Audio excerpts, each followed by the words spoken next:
சார்பட்டா பரம்பரையை பொறுத்த வரைக்கும் ஒரு பக்கம் ரஞ்சித் நல்ல ஒரு டைரக்டர், இன்னொரு பக்கம் அவங்க கூட நடித்த பசுபதி. பயமா இருந்தது. அவர் வந்து 20, 25 வருஷம் முன்னாடி டக்குன்னு எனக்கு ஞாபகமே இல்ல. அன்னைக்கு பார்த்த பொழுது, இதுல எங்களோட டெலிவிஷன் ஒர்க்ல அவரும் கலைராணியும் ஒண்ணு பண்ணியிருக்காங்க. ஒரு ஓ. ஒரு ஒரு ஷார்ட் சீரிஸ் ஒண்ணு பண்ணியிருக்காங்க. அருமை. ஒரு த்ரில்லர். அப்புறம் ஞாபகம் வந்துச்சு அவருக்கு. ம். அவரோட நடிக்கிறது கொஞ்சம் பயமா தான் இருந்தது. ஏன்னா ம். அவர் தியேட்டர் எல்லாம் பண்ணியிருக்காரு. சீன்ஸா நடிக்கும்போது டயலாக் சீன்ஸ் 5, 6 பேருக்கு இருக்கும்பொழுதுலாம் நான் கஷ்டப்பட்டு தான் பண்ணினேன். ம். பட் அந்த காலை பிடிக்கிற சீன்ல டயலாக் கிடையாது. ம். வெறும் மான்டாஜ் ஷாட் தான். அவர் ஜெயிலுக்கு போயிட்டு வந்தோன்னு. அது எனக்கு கொஞ்சம் ஈஸியா இருந்தது. ம். அது ஒரு 1 டேக்ல ஓகே ஆச்சு. ஆனா அது வந்து வைரல் ஆகும்லாம் எனக்கு தெரியாது அப்போ. அது 20 செகண்ட் தான் சார் வச்சாரு. ஆ.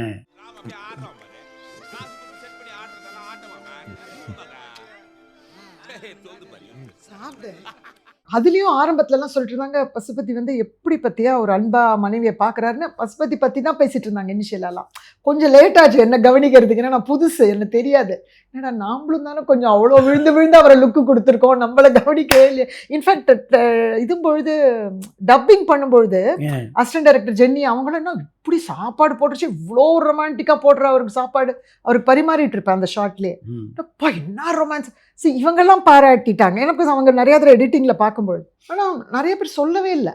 அப்புறம் கொஞ்சம் நாள் ஆகிட்டு கிட்டத்தட்ட ஒரு ஒரு 20 நாள் 25 நாள் இன்னி வரைக்கும் ரீல் போட்டுட்டு இருக்காங்க அதை. ம். சரி, கொஞ்சம் லேட்டராக அப்சர்வ் பண்ணாலும் ஓகே அப்படின்னு நினச்சேன். ஆனால் எனக்கு அதில் ரொம்ப பிடிச்சது என்ன தெரியுமா சார், நான் லேட்டாக நடிக்க வந்தாலும் 50s கேரக்டர் எங்கள் 2 பேரும் ம். அதில் ஒரு சின்ன ரொமான்ஸ் Correct. அது Randa எனக்கு correctல இருந்து. அது வந்து கிளிக் ஆனது வந்து எனக்கு பிடிச்சிருந்தது. ஏன்னா பிகாஸ் அந்த ஏஜுக்கான அந்த இதை வந்து மிஸ் பண்ணிடுவாங்க டைரக்டர்ஸ். ஸோ அது எனக்கு பிடிச்சிருந்தது ரொம்ப. திரையில உங்களை பார்த்துட்டு உங்க பசங்க என்ன சொன்னாங்க? பசங்க வந்து நிறைய சில எக்ஸ்பிரஷன்ஸ்லாம் இன்னும் கொஞ்சம் இப்படி இருக்கலாம் அப்படி இருக்கலாம்னு சொல்லுவாங்க. பட் அவங்களுக்கு வந்து திரையில பார்க்குறத விட அவங்களுக்கு காதில் இப்போ நிறைய கேட்குது. அவங்க சூப்பராக நடிச்சிருப்பாங்க, அவங்களோட கீதா கைலாசமோட ஒர்க் அப்படின்றது கேட்டுகிட்டே இருக்கு அவங்களுக்கு. They very happy. So in fact அவங்க தான் என்னுடைய இன்ஸ்பிரேஷனு. அவங்க தான் வந்து யூ ஷுட் கிரிட்டிக்கு இன்ஸ்பிரேஷன் எல்லாமே நீங்கள் வந்து யூ ஷுட் ட்ரீம்னு சொல்லி சும்மா உட்காந்துருக்காத. அப்பா சொல்லிட்டு இருந்தாரு, அப்பா had lot of dreams, so you pursue your dreams, go after it அப்படின்னு they were saying. So they were my everything, motivation and everything. So they stand by me and they have their opinions. இப்போ audience சைட்லேயோ director சைட்லேயோ எனக்கு எல்லாம் ஆஹா ஓஹோன்னு. இப்போ இட்லி கடை பார்த்தீங்கன்னா அவங்களுக்கு அது ஒரு ஓகே பண்ணியிருக்கமா அப்படின்னு சொல்லுவாங்க. So they have their opinion அந்த மாதிரி. ஸோ நீங்கள் சொன்ன மாதிரி கிரிட்டிக்ஸும் அவங்க தான், மோட்டிவேஷனும் அவங்க தான். பாலச்சந்திரி மகளான புஷ்பாவும் பையனான பிரசன்னாவும் உங்க நடிப்பை விமர்சிச்சிருக்காங்களா? ஆமாம், டெஃபினட்டாக. நான் வந்து இப்போது அந்த அங்கமாலுக்காக மெல்போர்ன் இந்தியன் ஃபிலிம் ஃபெஸ்டிவலில் எனக்கு ஒரு பெஸ்ட் ஆக்ட்ரஸ் அவார்ட் கொடுத்தாங்க. ஸோ அது வந்து Prasanna was very very proud. Of course Pushpa also. So he wrote a very big ஒரு ஆர்டிக்கல் எழுதி ஆன் ஹர் ஓன். அவளவே வந்து she has gone in to this acting பண்ணி she's got an award. And competitors எல்லாம் வந்து ஐ மீன் நாமினேஷனில் இருந்தவங்கலாம் பெரிய பெரிய நேம்ஸ், வெரி பிக் நேம்ஸ் அந்த ஒரு பர்டிகுலர் அவார்டில். So he was very proud. Yes, he really appreciated me. And Pushpa from time and now சொல்லிகிட்டே இருப்பாங்க, உன்ன மாதிரி தான் இருக்கணும், அந்த ப்ரொடக்ஷன் எல்லாம் வேண்டாம், நம்ம ஒரு ஸ்கில்லை வச்சுட்டு ஸ்கில்லில் நம்ம வந்து வி ஷுட் பி டூயிங் சம்திங்னா இட்ஸ் ஃபென்டாஸ்டிக் இல்லையா? Because yes, production is fantastic. ரொம்ப ரொம்ப நல்ல விஷயம். நிறைய நம்ம ப்ரொடியூஸ் பண்ணி நிறைய படங்கள் வெளியே இருக்குது, பீப்புள் என்ஜாய் பண்ணுறாங்க. பட் நம்மளுடைய டேலண்ட்டை வச்சு நம்ம ஒன்று பண்ணும்போது அது ஒரு personal satisfaction level is very very different. So அது சொல்லிக்கிட்டே இருப்பாங்க. She is very happy, I am able to do something like this அப்படின்னு. உங்களுக்கு எப்படி இருந்தது உங்களை திரையில பார்த்தப்போ? எனக்கு வந்து இன்ஃபேக்ட் நவரசாலாம் ஃபஸ்ட்டு வந்த பொழுது நான் பார்க்கவே மாட்டேன். யாரையாவது பார்த்துட்டு ஃபீட்பேக் சொல்லுவேன், எப்படி இருக்கு என்ன ஏதுன்னு. மெதுவாக ஒரு 2 நாளில் எனக்கு ஃபீட்பேக் கிடைச்ச பிறகு நல்லா இருக்குன்னு சொல்கிறாங்களான்னு பார்த்துட்டு தென் ஐசி நான் வந்து மிக்ஸ் பண்ணி பார்த்துக்கிறேன் சார். ஆடியன்ஸ் ரெஸ்பான்ஸும் மிக்ஸ் பண்ணிவிட்டு எது இவ்வளோ நல்லா இருக்குன்றாங்க, என்ன பிடிக்குது அப்படின்னு நான் வந்து அனலைஸ் பண்ண ட்ரை பண்ணுறேன். ஃபார் எக்ஸாம்பிள் பார்த்தீங்கன்னா அங்கம்மாள் ஃபிலிம் பார்த்தீங்கன்னா அதில் நான் ஒர்க் பண்ணதே கண்டினியூஸாக ஒர்க் பண்ண பொழுதே நான் வந்து அதுக்குள்ளே ரொம்ப I had to work hard for that film. So I was already there. So எனக்கு அதுவும் அதோட ரிசல்ட்டும் பார்க்கும் பொழுது எனக்கு அது புரிஞ்சிச்சு, நம்ம ஒர்க் பண்ணதும் அதுவும். பிகாஸ் அது ஒரு கண்டினியூஸ் ப்ராசஸ். மற்ற படங்கள்லாம் நம்ம 5 நாள் நடிக்கிறோம், 6 நாள் நடிக்கிறோம். ஸோ சின்னதாக ஒர்க் பண்ணிட்டு வரோம். அதில் வந்து என்ன அதுவும் கேப் விட்டு எடுப்போம். ஆமாம், ஷெட்யூல் அந்த அங்கம்மாளை பொறுத்த வரைக்கும் continuous almost at least every time ஒரு 10 நாள் சங்க் நடக்கும், 7 நாள் நடக்கும். It will be tight work. அந்த டைட் ஒர்க்னா மார்னிங் டு ஈவினிங் அப்படி போகும். ஸோ எனக்கு அது அந்த மாதிரி சில பெரிய ஒர்க் பார்க்கும்பொழுது ஓகே நம்ம இது இந்த அளவுக்கு பண்ணியிருக்கோம், நெக்ஸ்ட் நம்ம இன்னும் கொஞ்சம் சிலது பெட்டராக பண்ணணும் அப்படின்னு தோணும். But mostly I leave it to the directors and அவங்களுக்கு ஓகே ஒர்க் ஆயிடுச்சு அப்படின்னா நான் அதுக்கப்புறம் நான் ரொம்ப யோசிக்கிறது இல்லை, இப்படி பண்ணியிருக்கலாம் அப்படி பண்ணியிருக்கலான்றது. ஏன்னா அந்த அளவுக்கான சேலஞ்சிங் பர்ஃபார்மன்ஸஸ் நான் ரொம்ப பண்ணலை. Angamaly I would say it's a challenging work. அதில் நான் I just tried something and it is working really miraculously. But மற்றதெல்லாம் பார்த்தீங்கன்னா I am yet to get more. Lubber பந்தெல்லாம் பார்த்தீங்கன்னா உங்களுக்கு வந்து ஒரு நல்ல ஒரு இல்லை லப்பர் பந்து சிக்னிஃபிகண்ட் ரோலு. பட் அதில் என்ன நடக்குதுன்னா டைரக்டர் வாஸ் வெரி கிளியர், நான் என்ன பண்ண போகிறேன் ஏது பண்ண போகிறேன். So we work together. But he was very sure. So அதனால் எனக்கு அந்த பாத் வந்து எனக்கு ஈஸியாக இருந்தது. அது டெஃபினட்டாக எனக்கு வந்து ஒரு லேண்ட்மார்க் ரோல். அது எனக்கு அது ரீச் பண்ணாத இடமே கிடையாது. அண்ட் நட்சத்திரம் நகர்கிறது நீங்கள் பார்த்துருப்பீங்க, அது ஒரு லைஃப் டைம் ரோல்னு நான் சொல்லுவேன். அதுவும் வந்து ரஞ்சித்தோட ஒர்க் பண்ண எனக்கு ஒரு பிரில்லியன்ட் எக்ஸ்பீரியன்ஸ். அதுவே ஒரு ஷார்ட் ஃபில்ம் மாதிரி இருக்கும். அந்த இடம் கழுத்தில் துணியை சுற்றிட்டு கலையரசனை எமோஷ்னல் பிளாக்மெயில் பண்ணுறதுன்னு வரும். அதுலேயும் எப்படின்னா அது ஒரு ப்ராசஸாக நடந்துச்சு. அந்த ப்ராசஸில் வந்து அது ஒரு ஒர்க் வந்து ஒரு ரிசல்ட் வந்து ஒரு டார்க் ஹியூமராக அது ஒர்க் ஆனது. உங்களுக்கு மிகப்பெரிய மன நிறைவை தந்த பாராட்டு அப்படின்னு எதை சொல்லலாம்? ஐ திங்க் எனக்கு நட்சத்திரம் நகர்கிறது தான் சார் சொல்லுவேன். அது எப்படி நான் நடித்த பொழுது ரொம்ப டஃப்பாக இருந்தது சார். அந்த ரோல் ரொம்ப ஈஸியாகவே இல்லை. ஆனால் அது டார்க் ஹியூமராக அப்படி ஒர்க் ஆக போகுதுன்னே எனக்கு தெரியாது. அதை ப்ரீவியூவில் பார்க்குறேன், என் பின்னாடி ரஞ்சித் உட்பட பல பேர் சிரிச்சிட்டு இருந்தாங்க, ரொம்ப என்ஜாய் பண்ணி பார்த்துட்டு இருந்தாங்க. அந்த மொமெண்ட்டை நான் ரொம்ப உணர்ந்தேன் சார். ஏன்னா அதுக்கப்புறமா எனக்கு வரக்கூடிய ரிசல்ட்டோ 4 பேர் பாராட்டுறதெல்லாம் விட அந்த மொமெண்ட் அந்த டைரக்டர் அந்த டீம் அங்கே இருக்கிறவங்க க்ரூ எல்லாரும் ரசித்த பொழுது அது எனக்கு அது ஒரு ரொம்ப பியூட்டிஃபுல். ஏன்னா ஆடியன்ஸோடு பார்க்கும் பொழுது நமக்கு அந்த ஒரு ஃபீல் இருக்குல்ல, அது எனக்கு நான் ரொம்ப ஒரு முக்கியமான மொமெண்ட்டாக உணர்ந்தேன். இப்படி தொடர் வாய்ப்புகள் உங்களுக்கு வரதுக்கு காரணமாக இருந்தது எது அப்படின்னு நீங்கள் நினைக்கிறீங்க? மாரி செல்வராஜ் பார்த்தீங்கன்னா மாமன்னனுக்கு சொன்னார், நவரசா நான் பார்த்தேன், உங்கள் பர்ஃபார்மன்ஸ்க்காக தான் அந்த ஃபுல் எபிசோடுமே நான் பார்த்தேன்னாரு. அந்த ரௌத்ரம் அப்படின்ற அரவிந்த் சாமியோட டைரக்ஷனை பார்த்தேன்னாரு. ஸோ அதுக்கப்புறம் தான் மாமன்னன் கூப்பிட்டாங்க என்ன. அங்கம்மாள் பார்த்தீங்கன்னா அந்த நட்சத்திரமில் இருக்கக்கூடிய அந்த ஒரு ஆங்க்ரி உமன் எல்லாம் மிக்சட் எமோஷன்ஸ் இருக்கும். அதுதான் வந்து அங்கம்மாளுக்கு எனக்கு ஒரு என்னுடைய ரோல்ஸ் ஒரு பாயிண்ட் வரைக்கும் இந்த 2 படம் தான், நவரசாவும் அந்த நட்சத்திரம் நகர்கிறது தான் என்ன ரோல்ஸ் கொடுத்துக்கிட்டே இருந்துச்சு. பிகாஸ் என்னோட பர்ஃபார்மன்ஸுக்கான விதவிதமான சாம்பிள் கிடச்சிது. அதுக்கப்புறம் வர்றது அமரன் இந்த படம், லப்பர் பந்து நீங்கள் சொன்னது, அப்புறம் லவர்லேயும் எனக்கு ரொம்ப ஒரு இன்ட்ரெஸ்டிங் ட்ராக், ரொம்ப பிரபுராம் வியாஸ் ரொம்ப பியூட்டிஃபுல்லாக பண்ணியிருந்தாரு. ஸ்டார்லேயும் எனக்கு வந்து ரொம்ப நல்ல ஒரு கிராஃப் கிடச்சிது, ஒரு ஹியூமர் கிராஃபு, அந்த கிராஃப் எல்லாமே கிடச்சிது. இப்போ மாமன்னன் படத்தில் வடிவேலோட நடித்தது எப்படி இருந்தது? லெஜெண்ட். அவர் அப்படியே இருப்பார், கேஷுவலாக இருப்பார், ஜோக் அடிச்சிட்டு இருப்பார், டைரக்டர் அவங்கெல்லாம் விழுந்து சிரிச்சிட்டு இருப்பாங்க. அவரோட ஆக்ஷன் அது இதுன்னு வந்துச்சுன்னா அவர் வைகை புயல் தான். அவர் மட்டும் பயங்கரமாக நடிச்சிட்டு இருப்பார் சார். டக்குன்னு அதாவது ஒரு அடினா 10 அடி பாய்வாங்கன்ற மாதிரி போகும். அதனால் நம்ம ரொம்ப அலர்ட்டாக இருக்கணும், ரொம்ப கேர்ஃபுல்லாக இருக்கணும். பிகாஸ் நம்ம கூட நடிக்கிறோம் அப்படின்னும் பொழுது நம்மளும் கொஞ்சம் அதுக்கு ஈடு கொடுக்கணும்.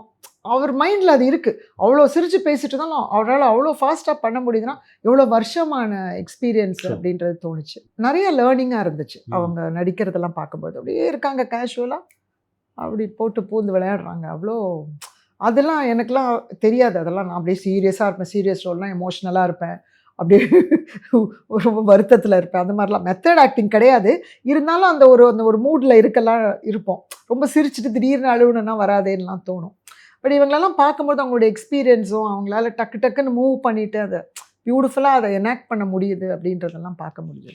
படப்பிடிப்பில் நீங்கள் கலந்துக்கும் போது பாலச்சந்தர் பற்றிய நினைவுகளை யாரெல்லாம் அவங்ககிட்ட பேசுவாங்க? அங்கே வந்து ரொம்ப பேசுறது இல்லை சார், ரொம்ப பேச மாட்டாங்க. இப்போ கோ ஆர்டிஸ்ட் அந்த மாதிரி சிலர் கேட்பாங்க. ஏன்னா அஃப்கோர்ஸ் ஷூட்டிங்கில் ஸ்பாட்டில் டைரக்டர்ஸ் அவங்க பிஸியாகிடுவாங்க. கோ ஆக்டர்ஸு சிலர் கேட்பாங்க, கேட்டு தெரிஞ்சுக்குவாங்க என்ன நடந்தது என்னன்னு. சிலர் ஃபேன்ஸாக இருப்பாங்க. ஃபேன்ஸாக இருக்கவங்களாம் கொஞ்சம் வேறு ஜென்ரேஷனாக இருப்பாங்க. ஸோ அம்மாக்கள் பாட்டிகள் வந்தால் கொஞ்சம் கேட்டுக்குவாங்க, தெரிஞ்சுக்குவாங்க. பிடிச்ச படங்களை பற்றி பேசுவாங்க. தனுஷோட 2 படம் பணியாற்றுறீங்க சார். ராயனில் ஒரு சின்ன ரோலு, அதில் தான் ஃபஸ்ட்டு மீட் பண்ணேன். ஸோ அந்த ராயன் அந்த ஒரு டான் லுக்கில் இருந்தார் அவர். அதுக்கப்புறம் திடீர்னு இட்லி கடைக்கு ஃபோன் வந்துச்சு. அதில் அது எல்லாமே சண்டை காட்சிகள், அது ஸ்டண்ட் அதெல்லாம் போயிட்டு இருந்துச்சு. ஸோ ஒர்க் சீரியஸாக இருந்துச்சு, ரொம்ப சீரியஸாக இருக்காரு. என்ன இட்லி கடை கூப்பிட்ட போது எப்படி இருக்கும் அவரோட ஒர்க் பண்ணுறதுன்றது எனக்கு தெரியலை. பட் அதுக்கப்புறம் ஃபர்ஸ்ட் டே நீங்கள் இன்ஃபேக்ட் அவர் நான் இட்லி கடை கூப்பிட்டு போவார் தெரியுமா, நான் போய் என்னை கடைக்கு கூப்பிட்டு போறியாப்பா அப்படின்னு சொல்லிட்டு போகும்போது தான் எனக்கும் அவருக்குமான ஃபஸ்ட்டு சீன் நாங்கள் ஷூட் பண்ணுறோம். ஸோ ரொம்ப பாராட்டினார் சார், அவருக்கு பிடிச்சது அந்த சீன் ஒர்க் ஆச்சு. அவரே இவஸ் மொமெண்ட்ரியாக எமோஷ்னலாக ஆனார். அந்த பர்ஃபார்மன்ஸ் முடிஞ்ச உடனே அவர் வந்து எனக்கு தெரிஞ்ச ஃபஸ்ட்டு டைரக்டர் நான் நடித்தது இது வரைக்கும் நான் வந்து ஒரு 30 படங்கள் நடிச்சிருக்கேன். டக்குன்னு ஓப்பனாக பாராட்டிட்டார் சார். நல்லா இருந்தது பர்ஃபார்மன்ஸ் அப்படின்னு சொல்லிட்டு நான் அது எல்லாரும் பண்ணணும்னு சொல்லலை, ஏன்னா அது நமக்கு கம்மியாக வர்றது நல்லது நம்ம. பட் அவர் டக்குன்னு பாராட்டினார். அதை தவிர இன்னொரு நாள்னா நிறைய பெரிய ஆக்டர்ஸ் இருந்தாங்க. பார்த்திபன், சமுத்திரக்கனி சார், 5-6 ஆக்டர்ஸ் இருந்தாங்க. அவங்க எதிர்க்க எல்லாமும் எனக்கு ஒரு சின்ன அப்ரிசியேஷன் கொடுத்தாரு. நல்லா ஸ்கோர் பண்ணுறீங்க மேடம் நீங்கள் அப்படின்னு. ஸோ அது வந்து ரொம்ப மனசுக்கு நிறைவாக இருந்துச்சு. எப்படின்னா என்னை வந்து நான் 20 வருஷம் நடித்த ஆர்டிஸ்டாக தான் என்னை நினச்சிக்கிறாங்க சார். நான் வந்து இவ்வளோ படங்கள் பண்ணிவிட்டு நானும் ஒரு ஒரு ஒரு புது நடிகை மாதிரி தான் அங்கே போய் நிற்கிறேன். எனக்கும் சிலதெல்லாம் கற்றுக்கணும். ஏன்னா நான் நிறைய வருஷங்கள் மிஸ் பண்ணிட்டு வந்திருக்கேன் நடிக்கலை. ஸோ அப்போ எனக்கும் நிறைய விஷயங்கள் கற்றுக்கணும், எனக்கும் கொஞ்சம் சொல்லிக் கொடுங்க அப்படின்னு தோணுதானே. நம்மளை ஒரு பெரிய ஆக்டராட்டும் நினச்சி ட்ரீட் பண்ணும்பொழுது நமக்கு கஷ்டமாக இருக்குது. ஸோ ஒரு குழந்தையாட்டும் நல்லா பண்ணீங்க அப்படின்னு சொல்லும்பொழுதும் கொஞ்சம் மகிழ்ச்சியாகவும் இருக்குது. ஸோ அந்த விஷயத்தில் வந்து எனக்கு அந்த பாராட்டு வந்து ஒரு மறக்க முடியாத அனுபவம். அதை தவிர அவரோட ஒர்க் பண்ண அனுபவமும், அவர் கேர் எடுத்துக்கிற விதம், அந்த ஸ்கிரிப்டில் ஷுவராக அவர் சொல்லி கொடுக்குற விதம், நடித்து காட்டுறது, இதெல்லாம் பிகாஸ் ஒரு ஆக்டராக நம்ம ரசிச்சிருக்கோம்ல. ஸோ அதெல்லாம் அவர் பண்ணி காட்டும்பொழுது அது எல்லாமே வந்து ஒரு நல்ல அனுபவமாக இருந்தது. இட்லிக்கடை வந்து நல்ல ஒர்க்கிங் எக்ஸ்பீரியன்ஸ். சிவகார்த்திகேயன், மணிகண்டன், கவின், உங்களுக்கு பல நட்சத்திர பிள்ளைகள். நல்லா இருந்தது. சிவகார்த்திகேயன், சாய் பல்லவி. இன்ஃபேக்ட் சிவகார்த்திகேயனோட வர சீன்ஸில் எனக்கு காமெடி நிறையா இருந்தது. அமரனில் பார்த்தீங்கன்னா அது எனக்கு ரொம்ப ஹாப்பியாக இருந்தது. ஐயோ எஸ்கே அவர்களோட ஃபுல்லாக காமெடி படத்தில் ஒன்று பண்ணணும் அப்படின்ற ஒரு ஆவல் வந்தது.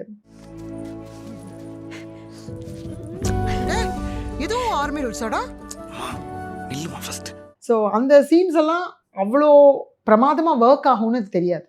ஓகே, நடிக்கும் பொழுது தேங்க்ஸ் டு ராஜ்குமார் பெரியசாமி. ஏன்னா பிகாஸ் அந்த ரோல் எனக்கு கிடைச்சது. ரொம்ப ஃபன்னாக இருக்கும். சாய் பல்லவி வந்து ரொம்ப ஒரு அன்அஸ்யூமிங், வெரி சிம்பிள் பர்சன். ஸோ அவங்க வெரி கிரேட் ஆர்டிஸ்ட் அண்ட் சிம்பிளாக சாதாரணமாக இருப்பாங்க. எப்போ கூப்பிட்டாலும் பேசலாம் அவங்களோட. அதே சமயம் அவங்களோட ஒர்க்கில் அந்த ப்ராசஸ் அவங்களுக்கு மைண்டில் போயிட்டே இருக்கும். ஸோ அவங்களோட ஒர்க் பண்ணுறதுலாம் ஈஸியாக இருந்தது சார். சிவகார்த்திகேயனும் குழந்தையாட்டம் ஒரு டயலாக் மனப்பாடம் பண்ணிக்கிட்டே இருப்பார் பக்கத்தில் இருந்துட்டு. ஸோ அவரும் மனப்பாடம் பண்ணிட்டு இருப்பார், நான் மனப்பாடம் பண்ணிட்டு இருப்பேன். ஸோ எல்லாமே ஒரு நேற்று நடிக்க இப்போ 20 வருஷம் 10 படம் பண்ணிட்டேன், 20 படம் பண்ணிட்டேன்றதுலாம் இல்லாமல் ஒரு சீரியஸாக அவங்க ப்ராக்டிஸ் பண்ணி அப்ரோச் பண்ணும்பொழுது நமக்கும் அதுக்குள்ளே வந்து அந்த டீம் வந்து ரொம்ப பியூட்டிஃபுல்லாக செட் ஆச்சு சார். நல்ல படம். எனக்கு அது ஒரு நல்ல மைல்ஸ்டோன். நிறைய ரீச் கிடச்சிது அமரன் எனக்கு. நீங்கள் ஏற்று நடித்ததில் மிக அதிகமான கதாபாத்திரம் கிராமத்து கதாபாத்திரமா? மிக்ஸ்டு தான் சார். எது உங்களுக்கு ரொம்ப பிடிக்குது, கம்ஃபர்ட் இருக்குது? வில்லேஜ் கூட நைஸ் தான். வில்லேஜில் வந்து நிறைய எக்ஸ்போஷர் இருக்குது. இந்த சிட்டின்னு வரும்பொழுது என்ன ஆகிடுதுன்னா ஒரு டெஃபினேஷன் கிடைக்க மாட்டேங்குது. பக்காவாக ஒரு அம்மா அப்படின்னு செட் பண்ணிடுறாங்க, இப்படின்றாங்க, தலைநரையில் அப்படி இருக்குது. பட் ஒரு கேரக்டராக வந்து அவங்க வந்து அந்த கேரக்டருக்கு வடிவு கொடுக்கறதுக்கோ அவங்க லுக்கில் இருந்துன்னா ஒரு வில்லேஜ்னா கரெக்டாக பண்ணுறாங்க சார். க்ளீனாக இப்படி தான் இருக்கும், ஒரு மூக்குத்தி, ஒரு இது காட்டன் சேலை, அது கொண்டு வந்துடுறாங்க. சிட்டின்னு வரும்போது ஒரு சின்ன ஒரு மிக்ஸ் ஆகிடுது. ஏன்னா இங்கே எப்படி இருக்குதோ அந்த மாதிரி ஆகுது. ஸோ நமக்கு எப்போதுமே நான் நினைப்பேன் காஸ்டியூம் தான் நமக்கு ஒரு 50% சார் ஒரு கேரக்டரை செட் பண்ணுறதுக்குன்னு தோணும்.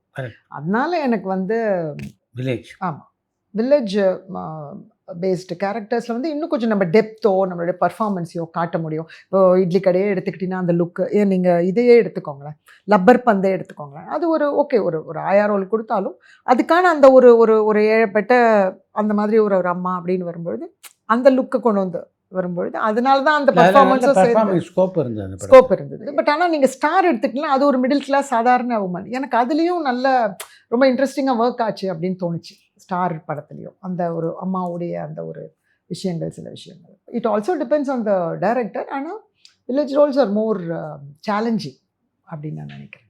உங்களுக்கு ரொம்ப பிடித்த திரை அம்மாக்கள் யார்? சரண்யா ஃப்ரெண்டு. நிறைய நடித்தது மட்டும் இல்லை, அவங்க கம்பேக் வந்து என்ன சொல்லிகிட்டே இருப்பாங்க. வீட்டுக்கு வீடு லூட்டின்னு ஒரு காமெடி, அவங்க காமெடியே பண்ண மாட்டேன்னுவாங்க, நான் தான் காமெடிக்குள்ளே கொண்டு வந்தேன் அப்படின்னு அவங்களே சொல்லியிருக்காங்க. இன்ஃபேக்ட் அவ்வளோ வருஷம் முன்னாடி அவங்க டெய்லரிங் பற்றி பேசுவாங்க, நான் ஆக்டிங் பற்றி பேசுவேன். ஸோ நாங்கள் 2 பேருமே அதை பண்ணிக்கிட்டு இருக்கோம். இப்போ அவங்க தான் எனக்கு சொன்னாங்க ஒரு நாள் ஃபோன் பண்ணி, அவங்க இப்போ பியூட்டிஃபுல்லாக ஷீஸ் டீச்சிங் நிறைய பேருக்கு டெய்லரிங். ஸோ நான் வந்து நீ நடிக்கிற, ஸோ நான் என் ட்ரீம் பற்றி பேசியிருக்கேன் எவ்வளோ அந்த இது பண்ணும்பொழுது. அண்ட் ஊர்வசி எனக்கு ரொம்ப பிடிக்கும். பட் ஊர்வசி ஒரு அம்மா திரை அம்மான்னு நம்ம சொல்ல முடியாது. ஆமா. நான் ஒரு அம்மா கேரக்டர்னு யோசிக்காம கேரக்டர் ஆர்டிஸ்ட்டாக யோசிக்கிறேன். என்னையும் அம்மா அப்படின்னு பிராண்ட் பண்ணுறாங்க. ஆனால் எனக்கு நிறைய மிடில் ஏஜ் ரோல்ஸ் பண்ணணும்னு ஆசை. ஸோ அந்த மாதிரியான இன்னும் கொஞ்சம் ஒரு இப்போ லப்பர் பந்து பண்ணேன்னு வச்சுக்கோங்களேன், அந்த மாதிரி உடனே அடுத்தது நான் தமிழ் சினிமாவில் பண்ணுறாங்க டக்குன்னு ஒரு ஆயா ரோல், ஒரு அந்த அந்த இதுக்கு ஒரு கேப் இருக்குது. ஸோ உடனே அடுத்தது அப்படி தான் யோசிக்கிறாங்க. அந்த படம் பார்த்தீங்கன்னா அதே லுக்கில் இப்போ நான் இட்லி கடையில் ஒரு தளர்ந்த அம்மாவாக வந்தேன்னா அடுத்தது உள்ள தளர்ந்த அம்மாவுக்கு தான் என்னை கூப்பிட்டாங்க. ஒரு பர்சன் எப்படி எப்படிலாம் நடிக்கலாம், வேறு என்ன மாதிரி பண்ண, இப்போ நான் இப்படி பார்க்குறேன், எனக்கு இந்த மாதிரியான இப்படியே பண்ணணும்னு ஆசை. பட் அந்த மாதிரியாக என்னை பார்க்கல இன்னும். ஸோ என்னை திரையில் எப்படி பார்க்குறாங்களோ அதே தான் பார்த்துட்ருக்காங்க. பட் பார்ப்பாங்களா இருக்கும் போக போக. என்ன மாதிரியான கதாபாத்திரம் நடிக்கணும்னு உங்களுக்கு ஆசை? மிடில் ஏஜ் ரொமான்ஸ் நடிக்கணும்னு ஆசை. அருமை. Anything middle age sir. அதாவது ஒரு மதர் ரெப்ரசன்டேஷனை குறைச்சி ஒரு உமன் ரெப்ரசன்டேஷனாக நிறையா இருக்கணும்னு ஆசை. ஏன்னா அம்மாக்குள்ளேயும் பல பரிமாணங்கள் இருக்கு, பல பரிமாணங்கள் இருக்கு. ஸோ அந்த மதர் அப்படின்றத வச்சுட்டு அவளுடைய லைஃப், அவளோட எது என்ன மேட்டர் என்ன, அந்த மாதிரி 1000 கதை இருக்கு. எல்லாமே ஏன் மிடில் ஏஜ்க்கான கதைகள் நிறையா வரமாட்டேங்குது, வந்துச்சுன்னா நிறையா டெஃபினட்டாக பண்ணணும்னு ஆசை. ஸோ நீங்கள் அங்கம்மாள் எடுத்துக்கிட்டிங்கன்னா அதுலேயும் மதர் தான். அங்கம்மாள் மதர் தான். பட் மதராக இருந்தாலும் அவளோட ஒரு பர்சனாலிட்டி இட் ஸ்டாண்ட்ஸ் அவுட். அவளோட கேரக்டர், அவ மைண்டு, அந்த மாதிரியான விஷயங்கள், அவளோட தாட் ப்ராசஸ். ஸோ அது எல்லாமே உங்களுக்கு ஒரு ஒரு ரொம்ப முக்கியமாக இருக்கிறதுனால அது ஒரு பொயட்டிக்காக போய் மக்கள் மனசில் போய் நிற்குது. பார்த்தவங்க நிறைய பேர் அப்படியே I mean like just stunned like whole film முடியும் பொழுது. ஸோ பிகாஸ் அவங்களுக்கு அந்த கேரக்டர் போய் it goes and sits with them. அந்த இயக்குனரும் மிகச்சரியாக உங்கள் கதாபாத்திரத்தை கையாண்டிருக்கார். அந்த கதையை முதல்ல உங்களுக்கு சொன்னபோது என்ன சொன்னாங்க கதையா? பெருமாள் முருகனுடைய கோடி துணி அப்படின்ற ஒரு சிறுகதை அதை கொடுக்கல, அதை பற்றி சொன்னாங்க. பிகாஸ் அதிலிருந்து நிறைய மாறுதல் இருக்கு. இந்த கதை மாற்றிருக்காங்க, அதை சொல்லிட்டாங்க. சிறுகதை தான், ஆனால் அதுலேருந்து ஒரு தாட் தான், அந்த ஐடியா தான். ஸோ அந்த ஐடியா வச்சு இப்படி இருக்கு, ஆனால் இந்த கேரக்டர் இப்படி இருக்கும், இது வேற மாதிரியான கேரக்டர், கொஞ்சம் போல்டு கேரக்டர், அதெல்லாம் சொல்லிட்டாங்க. எனக்கு நான் ரொம்ப ஸ்க்ரீனில் அப்போ தான் கொஞ்சம் தான் நடிச்சுக்கிட்டு இருக்கேன்.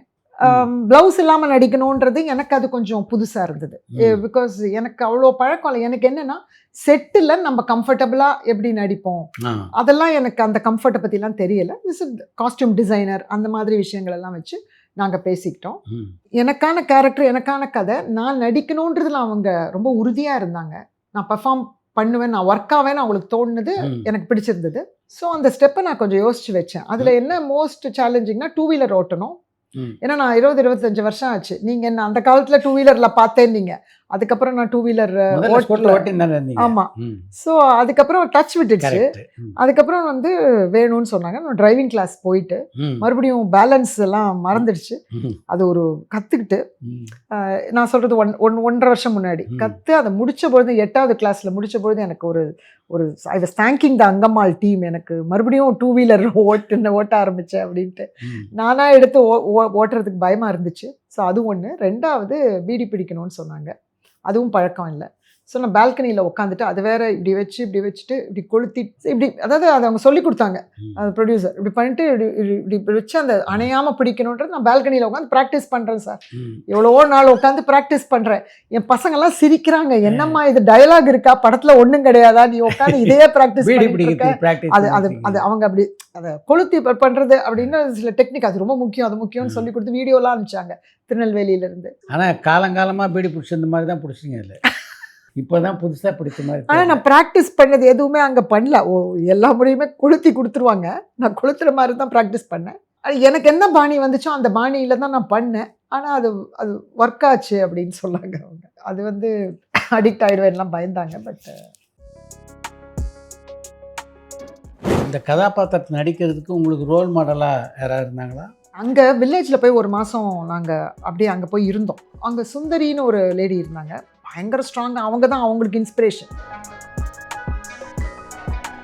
திரையில் பல அம்மா கதாபாத்திரங்கள் பார்த்துருப்பீங்க. இல்லை உங்களுக்கு பிடித்த கதாபாத்திரங்கள் அப்படின்னு எதெல்லாம் சொல்லுங்கள்? எனக்கு ரொம்ப மைண்டில் நிற்கிற கேரக்டர் எஸ்என் லட்சுமி. எஸ்என் லட்சுமியோட அந்த காலத்துலேயே ஒரு ஒரு சட்டில் ஒன்று அப்பப்போ பண்ணுவாங்க சார்.